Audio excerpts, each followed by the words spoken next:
hiver 98-99, il y a l'événement, on peut dire l'événement qui va changer totalement ta vie. Ah oui. Là, j'ai été invitée à une fête donc de fin d'année de l'église.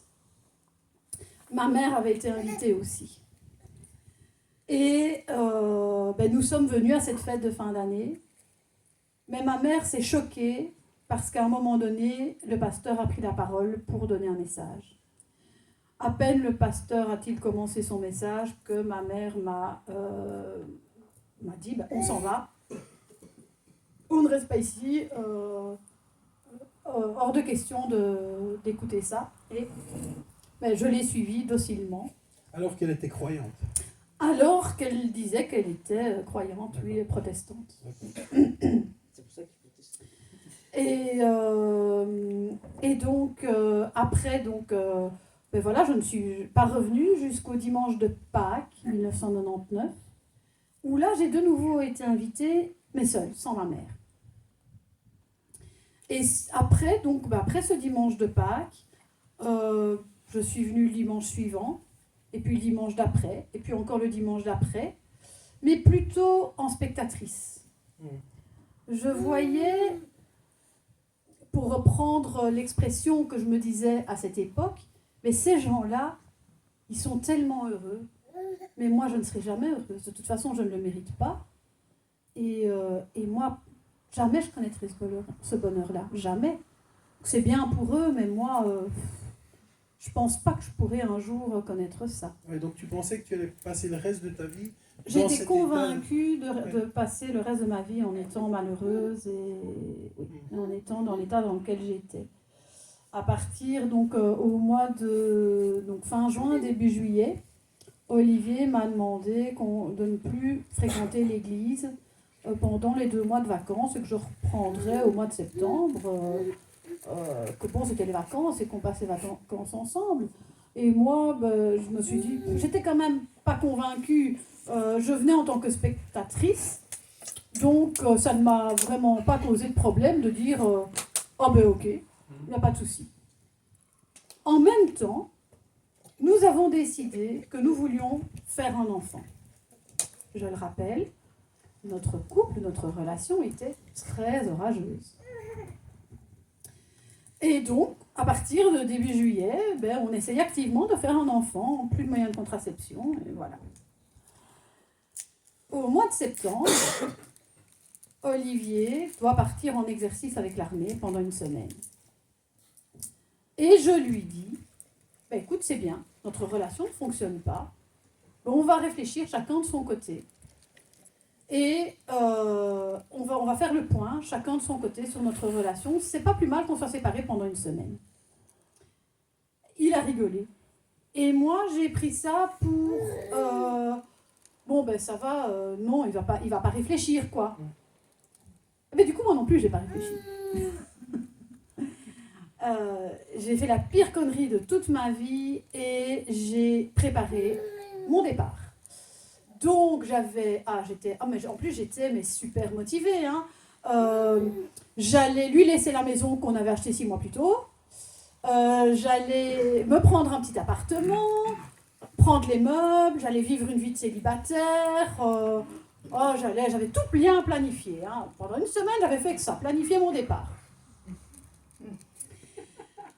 Et donc, il est rentré de son exercice et il me dit, écoute, donc moi je lui annonce, je dis, écoute, voilà, j'ai réfléchi, on se sépare et ceci, cela, enfin tout ce que j'ai planifié. Et il me dit, oh non, écoute, j'ai réfléchi, je te promets, les choses vont changer. Là aussi, quand j'y repense, c'est lui qui allait changer, alors que c'est moi qui aurais dû changer. Qui avait besoin de changer. Qui avait besoin de changer. Mais bon. Et il m'a convaincue de rester. Et moi, je lui ai mis un ultimatum. J'ai dit, écoute, ok. Un essai de 6 mois. Dans 6 mois, ou ça passe ou ça casse. On se marie ou on rompt. Mais moi, je ne resterai pas avec toi si on ne se marie pas. Et donc, voilà, on a décidé d'essayer de faire poursuivre notre relation. semaines plus tard, youpi, enceinte. Et ça a été vraiment une nouvelle, mais extraordinaire.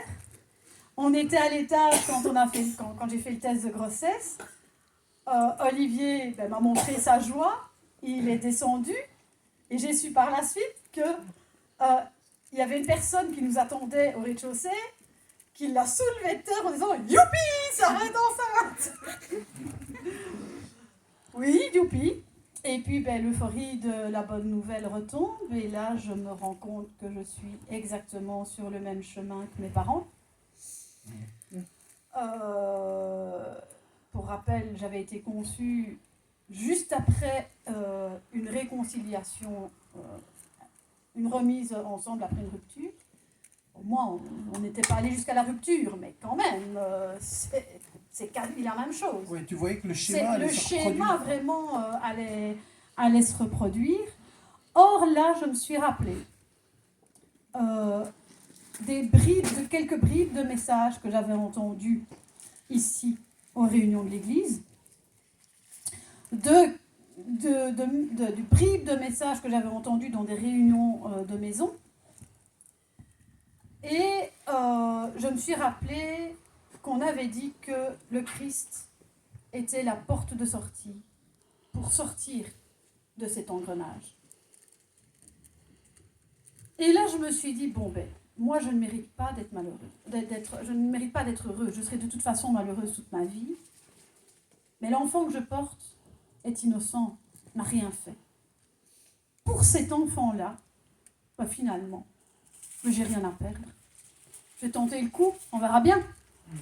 Et je suis revenue aux réunions de l'Église, mais cette fois-ci plus en spectatrice, mais dans le but de rechercher Dieu. Or, la parole de Dieu nous dit « Quiconque me cherche de tout son cœur, je me laisse trouver par lui. » Et c'est le meilleur choix que j'ai fait de toute ma vie. C'est pour ça que je suis là pour témoigner aujourd'hui. C'est le meilleur choix que j'ai fait de toute ma vie. D'ailleurs, je dis toujours, elle le sait depuis qu'elle est toute petite, Natacha, elle est doublement mon merveilleux cadeau. Parce que Dieu me l'a confiée. Ça a été un bonheur de la mettre au monde. C'est encore aujourd'hui un bonheur d'être sa maman. Et aussi, c'est à travers elle que Dieu m'a convaincue de lui ouvrir la porte, ce qui m'a rendue moi aussi heureuse et capable de la rendre heureuse, elle. Donc oui, elle est doublement mon merveilleux cadeau.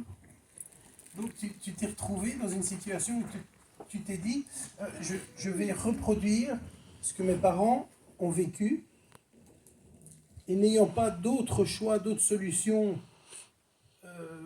pouvant éviter cette situation, tu t'es dit, ok, ça ne me coûte rien, je vais me diriger vers Dieu. C'est exactement ça. C'est exactement ça. Et là, tu as commencé à chercher Dieu, qui t'attendait forcément. Et qu'est-ce qui s'est passé à ce moment-là? Et là, c'est à ce moment-là qu'une relation d'aide a commencé. En fait, j'allais régulièrement en rendez-vous avec mon pasteur et j'arrivais chez lui en larmes, en me plaignant de mon mari. Mais vraiment dans sa grâce infinie, Dieu m'a mis dans cette église avec un pasteur et son épouse vraiment vraiment formidables. Pas à un seul instant, mon pasteur ne m'a regardé d'un air condamnateur ou de critique ou de jugement. Nous prions ensemble lors de nos rendez-vous. On prenait des versets bibliques, il me les expliquait. Et petit à petit, il m'a montré quel est le grand amour de Dieu. C'est un amour qui guérit. Et au fur et à mesure que je prenais conscience, non seulement en fait, c'était vraiment, les choses se sont faites en parallèle. D'une part, je comprenais de plus en plus quel est l'amour formidable de Dieu et qui pansait mes blessures. Et d'autre part, je prenais conscience de mon état et que oui, il y avait bien un bourreau dans mon couple. C'est pas celui que je croyais, c'était pas Olivier, c'était moi le bourreau. Et donc, avec l'aide de mon pasteur et de son épouse, je me repentais et petit à petit, je suis devenue une épouse. Donc ça t'a servi à prendre conscience, en fait. Ça m'a aidé à prendre conscience, non seulement, mais en fait tout découle de là, de l'amour de Dieu.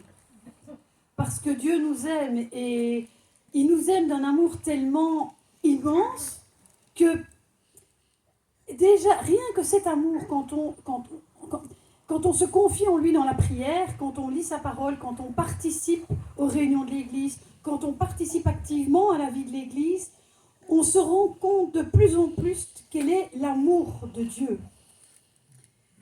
Et ça guérit nos blessures. Et en guérissant nos blessures, on devient capable de se remettre en question et de comprendre aussi quelles sont nos erreurs. Et Dieu est miséricordieux pour nous les pardonner. C'est aussi ça son grand amour. Et donc il nous apprend aussi à pardonner aux autres entre nous. À pardonner aux autres. Oui. Pardonner aux autres. Ça, c'est difficile. Pardonner aux autres quand on nous fait du mal, effectivement, c'est difficile de pouvoir pardonner. Mais si on comprend réellement ce qu'est le mot pardon, pardon, ça ne signifie pas oublier. Non, en fait, le pardon, la Bible dit que le Christ est notre avocat. Quand quelqu'un nous a fait du mal, il a une dette envers nous. Mais Christ a payé à la croix pour nos dettes. Et pardonner, c'est remettre le dossier au Christ. Et après, moi, la dette est payée, je n'y pense plus. Ça ne veut pas dire faire confiance à quelqu'un qui était une personne toxique. Ça ne veut pas dire ça. Ça veut simplement dire, mon dossier, il est entre les mains du Christ, et moi, je ne m'en occupe plus. Je n'ai pas de rancœur. Je n'ai plus de douleur quand j'y pense. Mais je n'oublie pas que c'est une personne toxique et que donc je dois me protéger de cette personne. En tout cas, quand tu dis je n'ai plus de douleur quand j'y pense, effectivement, là je le vois parce que tu nous racontes ton histoire avec le sourire. C'est vrai quoi. Je vois toutes ces choses que tu dis, lourdes, mais je vois un sourire sur ton visage. Et bien sûr, parce que l'amour de Dieu surpasse tout. Et quand il m'a appris à pardonner, mais c'est parce que justement son amour surpasse tout. Et donc, non, j'ai pardonné à ma mère, j'ai pardonné à ma soeur. Mais c'était des personnes toxiques et je ne... Voilà, mais... Voilà. C'est bien. Alors que tu es dans ce processus de guérison, parce que voilà, ça se fait pas en un mois, ça se fait pas en 2 mois, c'est tout un processus de guérison. Oui. Il se passe encore quelque chose lorsque tu... Oui. Ouais, vas-y. Lorsque tu es à l'hôpital, tu penses, c'est ça? Oh, même avant ça. Même avant, vas-y. Même avant ça. Parce que il faut savoir que donc tous les discours de ma mère, t'es plus ma fille, etc., ça a continué même après ma conversion, même après mon mariage. Donc elle me disait, tu ne me contactes plus, tu n'es plus ma fille. Moi je lui ai supplié, je lui demandais est-ce que je pourrais encore au moins prendre de tes nouvelles. C'était un non catégorique. Oui, au fait, c'est elle qui se détachait. C'est elle qui, oui, à ce moment-là, c'est elle qui se détachait de moi. Quelques mois plus tard, je la recontactais en lui demandant pardon. Olivier me disait, ça y est, je vais encore te ramasser la petite cuillère dans quelques temps. Et de fait, quelques temps plus tard, c'était rebelote et il me ramassait à nouveau la petite cuillère. Depuis, comme je l'ai expliqué, depuis que je m'étais convertie, ma relation avec mon mari, vraiment s'améliorait, allait de mieux en mieux. Moi, j'acquérais de plus en plus les qualités d'une épouse. Et à un moment donné, ma sœur a aussi essayé de me piquer mon mari. Olivier. Olivier. Mais mon mari, lui, ça c'était un homme et ça c'était un vrai. Oula, waouh. Il est là, Olivier. Il est là, Olivier. Ça. Il est là, c'est l'homme masqué, l'homme masqué. Il lui a dit ah non, mais moi c'est Sarah, ce sera jamais personne d'autre que Sarah. Hein. Waouh. Et elle s'est dévoilée devant moi. Et donc, ben voilà, moi là je l'ai mise définitivement à la porte. On ne laisse pas rentrer un loup dans une bergerie. Et ma mère, qui s'opposait toujours à mon mariage, qui, avec le temps, avait compris que finalement je ne divorcerais pas d'Olivier, avait fini par me souhaiter d'être veuve. Là, est revenue à la charge avec le divorce en disant « Oui, mais ton mari drague ta sœur. » D'accord. Et là, moi, j'ai décidé de la mettre à la porte aussi, mais pas définitivement. Je lui ai dit, écoute, là, c'est la goutte qui fait déborder le vase. La porte est là, mais sache qu'elle est fermée, mais pas à double tour. Le jour où tu te rends compte de ce que tu me fais subir et où tu changes de comportement, la porte est ouverte, je te pardonne.